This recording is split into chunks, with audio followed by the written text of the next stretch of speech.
Winology, The 48 Laws of Winning by Raymond Hardy. Chapter 25.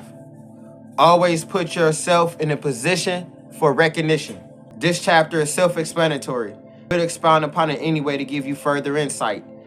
The era that I grew up in when I was younger required us to be competitive, especially in arenas of sports and employment. Long before the days of show up, pay and play, the now generation of sports, or play to get paid, a person actually had to prepare for their destiny. Try out for the team and perform well enough to get recognized and chosen for the team. Nepotism in those days meant that you were one of the better players or workers on the team due to the fact that whoever or whomever it was that was responsible for you being there stayed on your behind or in it as constant reminder so as not to embarrass them or make them look bad for bringing you on board. Not only did you have to earn your way on the team, playing time also had to be earned as well. A bad day or a lackadaisical week of practice often resulted in significant reduction of the playing time and or not dressing up for the game. Sometimes you can even get cut in the middle of the season if you weren't performing adequately. This held true from the lower levels like Pee Wee, Church League, all the way on up to the pros. Even in the job area, most companies hired through a temporary service as a tryout of sorts to evaluate whether you could carry your weight or load. A bad or off day at work often resulted in a reduction of hours on the work day, the next day from 8 to 4 hours, or worse than yet, a call from the temporary service the next morning let you know that your services are no longer required or not needed for that assignment.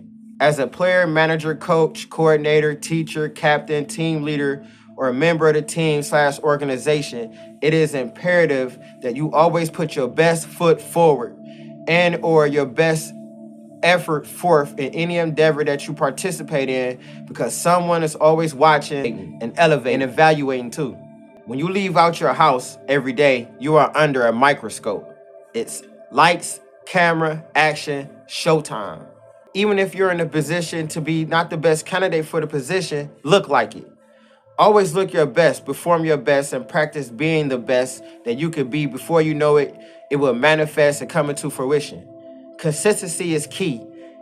Even the great Martin Luther King Jr. said, longevity has its place.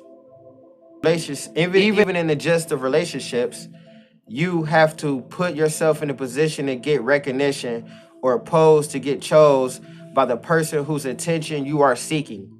Think about it. Look at your current relationship or social situation. What is it about that person that attracted you to them? Whether it was appearance, attributes, demeanor, productivity, intellect, attitude, or was it something that made them catch your eye?